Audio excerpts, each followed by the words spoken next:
What is the best laptop for music production? Laptops that are good enough for making music but not as powerful as your high-end computer that maybe a professional needs. So let's take a look in this video at those laptops. If you like the content, consider supporting me on Patreon. I did a video about budget laptops for music production and a video about high-range computers for music production. Both, by the way, you can find in the description below. But there is a category in between, the category of computers or laptops that are good enough for the bedroom producer out there. In this video I'll start with the things you have to look out for laptops for music production, and at the end of the video I will give you 5 models of laptops that are suited for music production in the mid-range category. First of all, the processor. When it comes to processors in the mid-range category, you can think about the i5 processor. I would recommend the 8th generation processors. Of course, the i7 is more powerful and the i9 is more powerful than the i7, but those processors are more expensive too. If you want to have a more budget processor, you can also think of an AMD. Memory. Most laptops in the mid-range category start at 8 GB, and that is the bare minimum that I would recommend for music production. If you choose a laptop with 8 GB, make sure that you can expand later to a minimum of 16 GB. The hard drive. See if you can find a laptop with an SSD drive or solid state disks. Those are the most quickest disks, but those are pretty expensive, so you have to go for a smaller disk, regretfully. 512 GB is a minimum, but that is pretty hard to find, so choose 256, but see if you can expand later.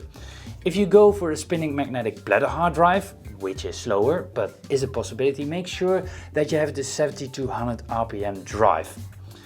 There are also hybrids on the market, and those have the capacity of the big spinning bladder drive, but also have a part of that is an SSD, and that disk will figure out what is the most used, so that part will be read and written to the SSD part, and the parts that are not used as much are written to the spinning magnetic bladder drive part.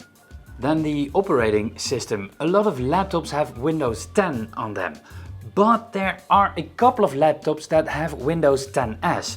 The problem with that operating system is you can't install anything out of the Windows Store, so you can't install.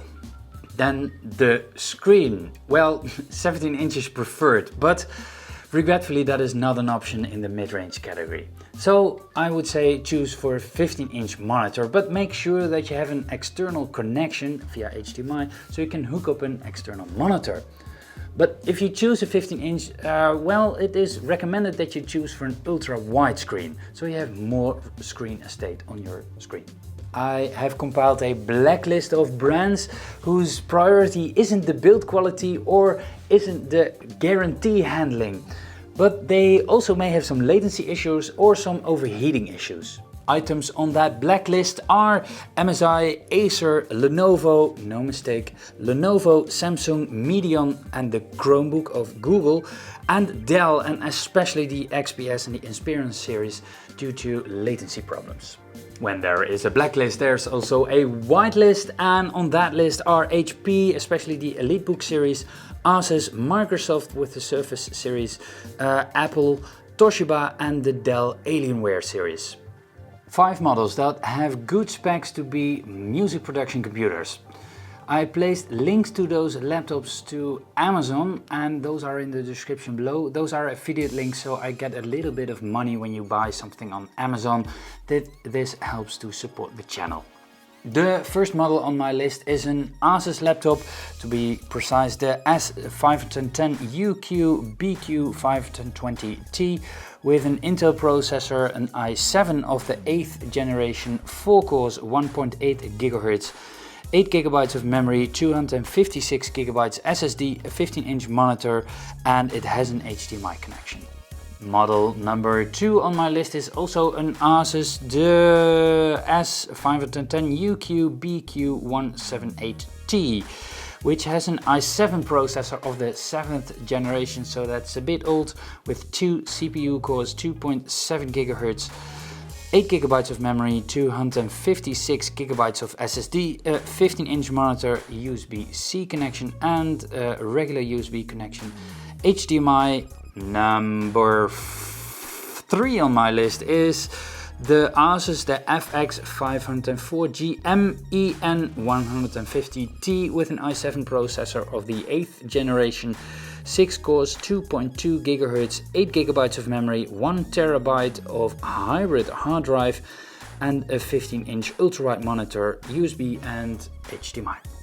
Number 4 on the list is HP, the NVX360, type number 15CN0004 and A3ZV08EA with an i5 processor of the 8th generation, 4 cores, 1.6 GHz, 8 GB of memory, 256 GB of SSD, a 15-inch touchscreen, USB and HDMI.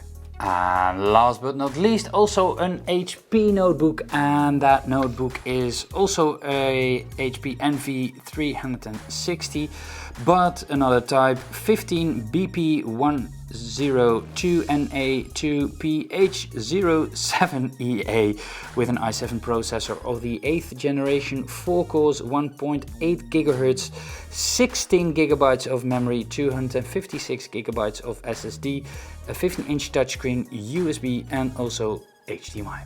Cheat sheets you can find on Patreon again. Also, if you have a question, leave it down in the comments below. Do I need more time to answer that question? You can book a Skype call. Also, you can subscribe to my mailing list. You will receive my new videos every week in your email.